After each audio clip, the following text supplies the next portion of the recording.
নমস্কার সবাইকে কৈলাস স্টাডি সেন্টারের তরফ থেকে। তো আজকের যে ভিডিও রয়েছে সেটা রয়েছে সম্পূর্ণ বাংলা বিষয়ের উপর। আর টপিকস হচ্ছে ঝাড়খণ্ড জেটেট বাংলা ক্লাস চলছে এই ইউটিউবের মাধ্যমে। অনেকগুলো ভিডিও এর পূর্ব আপলোড করা হয়েছে, এটা দেখতেই পাচ্ছেন যে 23 নম্বর ভিডিও, এর পূর্বে 22টা ভিডিও আপলোড করা হয়েছে। তো সহায়ক আচার্যের যে বাংলা সিলেবাস রয়েছে সেখানে পত্র টুয়ে যে আপনাদের প্রবন্ধ আর কবিতা রয়েছে, সেই কবিতার মধ্যে একটা কবিতা হচ্ছে হাট কবিতা, যেটা যতীন্দ্রনাথ সেনগুপ্তর লেখা কবিতা। আর সেই কবিতার আজকে আমরা মূল পাঠ সহ ব্যাখ্যা আলোচনা করব। এর পরবর্তী ভিডিওতে আমরা এর এমসিকিউ টাইপ প্রশ্নোত্তর আলোচনা করব।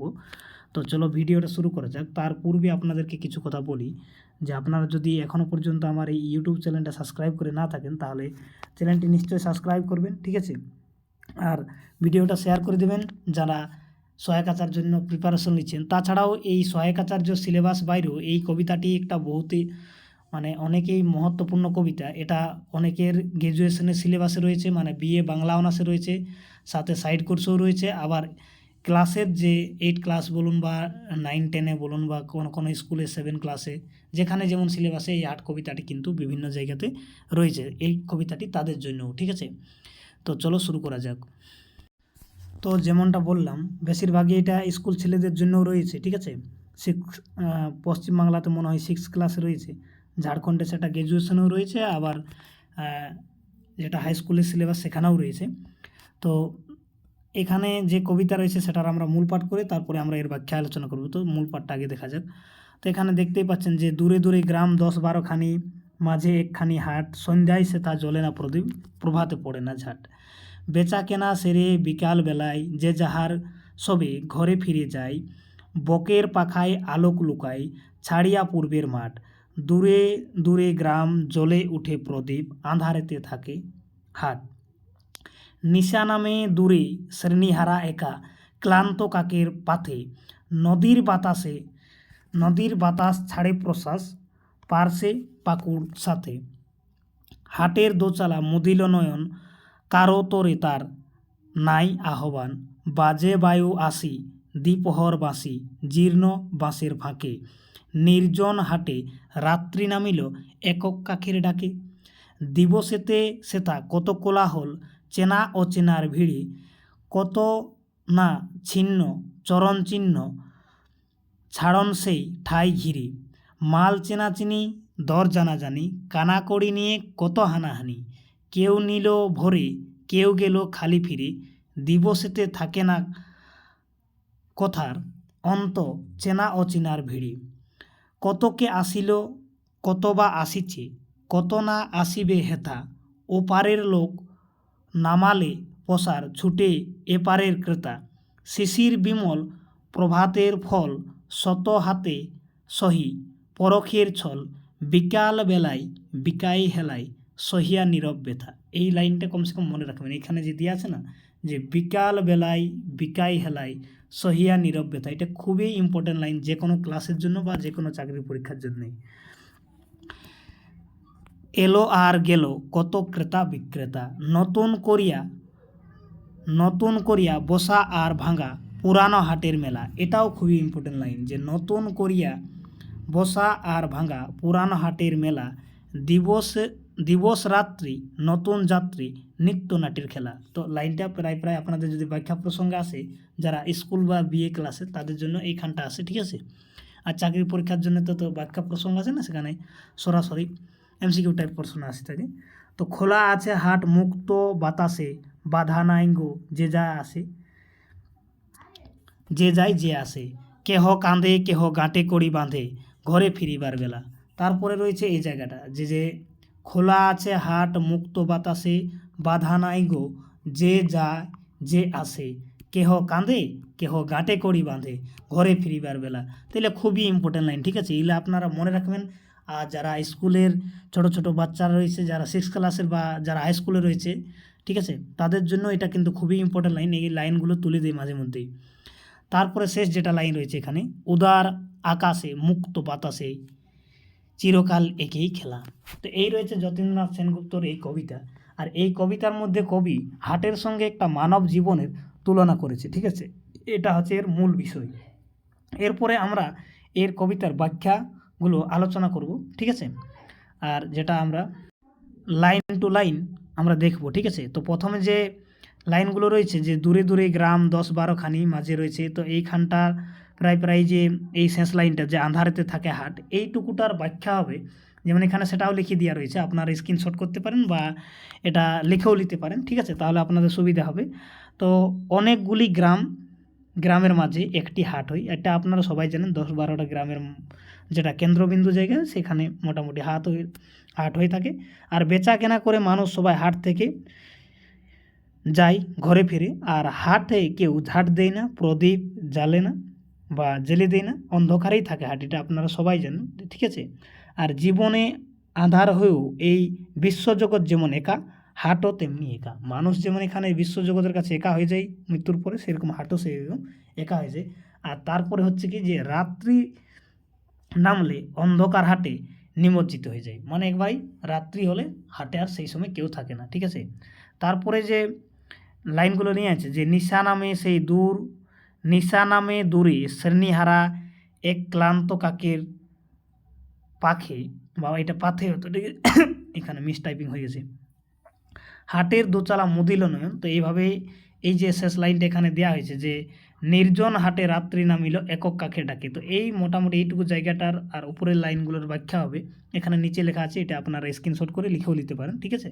নাহলে দেখে লিখে নিন, ভিডিওটা স্টপ করেও লিখতে পারেন যে রাত্রি নামে, ঠিক আছে, দল ছুট আর একটি ক্লান্ত কাকের ডানায়, যেমন নদীর বাতাস নদী তীরে অবস্থিত পাকুড় গাছের ডালে এমন শব্দ করে যেন মনে হয় নিঃশব্দ ফেলেছে।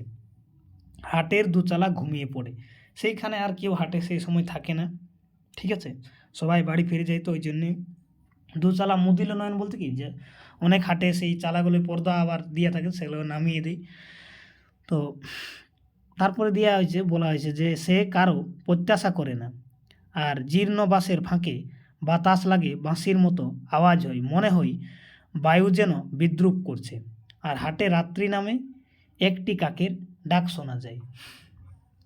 তারপরে যে লাইনগুলো লেয়া আছে সেটা আছে যে দিবসেতে সেটা কত কোলাহল, চেনা অচেনার ভিড়ি, আর কত না ছিন্ন চরণ চিহ্ন ছাড়ানো সেই ঠাই ঘিরি, মাল চেনাচিনি দর জানাজানি কানাকড়ি নিয়ে কত টানাটানি, হানাহানি করে কেউ নিল ভরে কেউ গেল খালি ফিরে।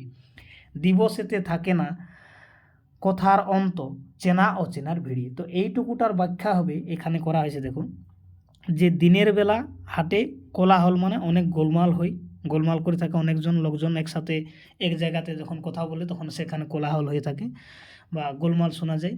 আর চেনা অচেনার হাজার মানুষ হাটের মধ্যে উপস্থিত হয়ে থাকে, তাদেরকে কে কাকে চিনি এটা তো সব দিনই হয়ে থাকে। কত মানুষের পায়ের এই যে টুকরো টুকরো ছাপ পড়ে থাকে, সেই সময়কার দিনে যখন যতীন্দ্রনাথ কবিতা লিখছে সেই সময় পায়ে যে এই যে এখন যেমন চপ্পল ব্যবহার করা হয়, সেই সময় চপ্পল বা জুতা যে কোনো সেই সময় অতটা ব্যবহার হতো না, ওই জন্যে এই পায়ের ছাপ টুকরো পড়ে রতো ধুলার মধ্যে, ঠিক আছে। আর সবাই যে নিজের আখের গোছাতে ব্যস্ত, মানে নিজের সামান কেনার জন্য, ঠিক আছে, সামান্য অর্থ জন্য, মানে কম বেশি যে টাকা পয়সা নিয়ে হয়ে থাকে অর্থর ব্যাপারে মানে কমা বাড়া করার জন্য কাড়াকাড়ি হয়ে থাকে বা হানাহানি করে তাড়াতাড়ি নিয়ে, আর অনেকজনেই চেষ্টা করে যে খুব ভালো ভালো মালগুলো আগেই সবাই তুলে নিতে চেষ্টা করে, এরকম করে হানাহানি হয়ে থাকে। আর সারাদিন চেনা অচেনার মানুষের ভিড় কিন্তু কোথার অন্ত থাকে না। যেখানে বড় বড় হাট হয় সেখানে এগুলো এরকম হয়ে থাকে, ছোটোখাটো হাটে এরকম হয় না। তারপরে বলা হয়েছে কবিতার লাইনে যে কত কে আসিল কত বা আসিছে কত না আসিবে হেথা, ওপারের লোক নামল পরাশ ছুটে এপারের ক্রেতা, মানে ওপারে যদি কেউ কিছু নামায় তাহলে এপারের লোক ছুটে সেখানে যায়। তো এরকমভাবেই এটার শেষ লাইনটা এখানে আছে যে হিসাব নাহিরে এলো আর গেল কত ক্রেতা বিক্রেতা। ক্রেতা মানে হচ্ছে যারা কিনতে আসে, বিক্রেতা মানে যারা বিক্রি করতে আসে হাটের মধ্যে। তো এইখানে তার ব্যাখ্যাটা নেওয়া হয়েছে যে হাটে মানুষ আসা যাওয়ার কোনো হিসাব থাকে না, কতজন আসছে যাচ্ছে। উপরের বিক্রেতা পরাশ নামালে এপারের ক্রেতারা ছুটে যায়। আর সকালবেলায় শিশির ভেজা তাজা ফল আর পরখের ছলে শত হাতে ঘুরে ঘুরে মিলন হয়, তাহলে তখন তার দাম কমে যায়, ঠিক আছে, অবহেলায় বিক্রি হয়। এইসব জিনিসগুলো দেওয়া হয়েছে। তার সাথে বলা হয়েছে যে এই ভাবের হাটে কত যে ক্রেতা বিক্রেতা আসে, এলো আর গেল তার হিসাব থাকে না। এরপরে শেষটাতে দেওয়া হয়েছে যে নতুন করিয়া বসার ভাঙা পুরানো হাটের মেলা, আর দিবস রাত্রি নতুন যাত্রী নিত্যনাটের খেলা। তার সাথে এই শেষ লাইনগুলো লেওয়া হয়েছে যে খোলা আছে হাট মুক্ত আকাশ বাতাসে, বাধা নাই গো যে যায় যে আসে, কেহ কাঁদে কেহ গাঁটে করি বাঁধে, ঘরে ফিরিবার বেলা উদার আকাশে মুক্ত বাতাসে, চিরকাল একেই খেলা। তো এটা শেষটুকুটা লেওয়া হয়েছে লাইনটা, ঠিক আছে, সবার শেষের লাইনগুলো। তো চির পুরাতন এই হাট মেলা চিরকাল নতুন করে বসার ভাঙা হয়। আপনারা জানেন যে দিনটাতে নির্দিষ্ট করা হয় সপ্তাহের মধ্যে, মানে মনে করুন যে রবিবারে করা হয়েছে, সেই রবিবারে সকাল থেকে সন্ধ্যা পর্যন্ত লোকের ওখানে আসা যাওয়া হয়। তো রবিবারে হাট বসে, সেই দিনেই ভাঙে, তারপরে 6টা দিন মাঝে বিরতি থাকে, তারপরে আবার রবিবারে হাট বসে, এই জিনিসটাই বোঝানো হয়েছে। তার সাথে সাথে বলা হয়েছে যে দিনও রাতের মতো নতুন যাত্রীরা না গোনা হয়, প্রতিদিন এখানে নতুন নতুন লোকজন আসে, ঠিক আছে, যাওয়া আসা চলতেই থাকে, কারো কোনো বাধা থাকে না।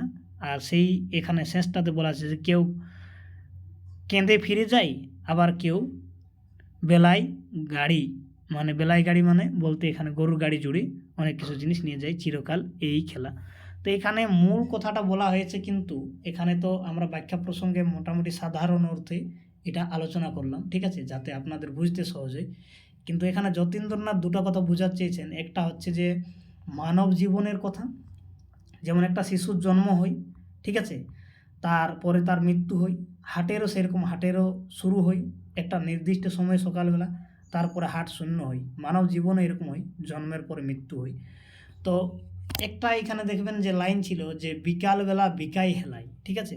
তো মানব জীবনেও দেখবেন যে যখন মানুষের বয়স হয়ে যায়, বৃদ্ধ হয়ে যায়, সেই সময় কিন্তু এই জিনিসগুলো লক্ষ্য করা যায় যে বৃদ্ধ মানুষকে মানুষরা আর অতটা গুরুত্ব দেয় না, তাকেও অবহেলা করা হয়। যেমন হাটে বিকালবেলা কারো গুরুত্ব থাকে না, মানে ওই বস্তুগুলোকে সবাই নিতে চায় না, তার দর কমে যায়। বৃদ্ধ মানুষেরও কোথাও না কোথাও আমরা শিখেছি মানব জীবনও সেখানে মানুষটার মূল্য কমে যায়। এই সাথেই অনেক রকম কথা আরও এই মধ্যে গভীরভাবে বলা হয়েছে, যেমন যে এই যে দাঁড়ান কোনখানে এইখানে লাইনটা ছিল যে কতকে আসিল আর কত বা আসিছি। তো এখানেও মানব জীবন দেখবেন যে কতজনের জন্ম হচ্ছে, কতজন মারা যাচ্ছে, তার কোনো হিসাব নেই, ঠিক আছে। এরকম করেই বিভিন্ন জায়গাতে ওই মানবের সাথেই তুলনা করা হয়েছে। আর আপনাদেরকে যদি আমি না বলে থাকি কোনো ভিডিওতে, তাহলে আজকে এই ভিডিওতে বলে দিই যে কবিতা বুঝতে গেলে মোটামুটি দুটো অর্থ নিয়েই সবসময় বুঝতে হয়। কবিতার মধ্যে ব্যঞ্জনা থাকে, এটা আপনারা সবাই জানেন, তার সংজ্ঞাটাই হচ্ছে এরকম যে এইসব বিষয়গুলো বুঝতে একটু গভীরভাবে চিন্তা ধারণা করে বুঝতে হয়। কিন্তু নিচু ক্লাসের ছেলের জন্য এইসবগুলো নাই, যেটা উপর ক্লাসের ছেলের জন্য হয়, যেমন গ্র্যাজুয়েশনে যারা রয়েছে তাদের জন্য সেই বিষয়গুলো একটু মানে ভালো করে বুঝতে হয় যে কবিতার মধ্যে দুটো অর্থ থাকে। কিন্তু এটা যারা হাই স্কুলে বা 6 ক্লাসে রয়েছে তাদের জন্য অতটা বুঝতে হয় না, ঠিক আছে। তো মোটামুটি এই ছিল এর আলোচনা। আর এর যে সারাংশটা একটু নিচে ছোট্ট করে লেখা হয়েছে, সেটাও আজকের এই ভিডিওতেই আলোচনা করে দেওয়া যাক। তো সারাংশটা এখানে রয়েছে যে দুঃখবাদী কবি যতীন্দ্রনাথ সেনগুপ্ত লেখা হাট কবিতাটি একটি রূপকধর্মী, যেটা আমি বলছিলাম যে সরাসরি সব কিছু জিনিস বলে না। আর এই কবিতাটি কবি হাটের রূপক হিসাবে মানব জীবনের এক গভীর সত্যকে তুলে ধরেছেন। মানব জীবনের যে সত্যতা রয়েছে তার সাথে হাটের কথাকে বলা হয়েছে, ঠিক আছে। তো হাট এখানে মানব জীবনের প্রতীক। আমাদের এই জীবন বহু মানুষের সঙ্গে পরিচিত, যোগাযোগ লেনদেন ঘটে, আর জীবন ফুরালে সবাইকে বিদায় নিতে হয়, মানে মৃত্যু হয়ে যায়। আর মানুষ আসে মানুষ যায়, জীবনের প্রবাহ মানতার সাক্ষী হয়ে এই হাট রয়ে যায়, ঠিক আছে, জীবন হাট রয়ে যায় চিরকাল। তো এই ছিল কবিতার মোটামুটি আলোচনা। যদি ভিডিওটা ভালো লাগে থাকেন তাহলে চ্যানেলটাকে নিশ্চয়ই সাবস্ক্রাইব করবেন আর শেয়ার করে দেবেন যারা সহায়কাচার্য লিখছে বা যাদের গ্র্যাজুয়েশনে রয়েছে এই হাট কবিতা। বিশেষ করে আমাদের যে ঝাড়খণ্ডে রয়েছে কোলহান ইউনিভার্সিটি চাইবাসা, সেখানে গ্র্যাজুয়েশন 4 সেমিস্টারে যতীন্দ্রনাথের সংকলন বলে একটি সিলেবাস রয়েছে, সেখানে হাট কবিতাটি তাদের পাঠ্যাংশে নেওয়া হয়েছে, সিলেবাসের অন্তর্ভুক্ত। তো তাদের জন্য এই কবিতাটি কিন্তু খুবই গুরুত্বপূর্ণ। আর যদি কেউ দেখে থাকেন তারা নিশ্চয়ই ভিডিওটাকে শেয়ার করবেন, কেননা কোলহান ইউনিভার্সিটিতেও প্রায় 300-350 উপরে স্টুডেন্ট রয়েছে বাংলা অনার্সের উপর। তো তাদেরও এটা আশা করি কাজে লাগবে, ঠিক আছে। তো ধন্যবাদ সবাইকে।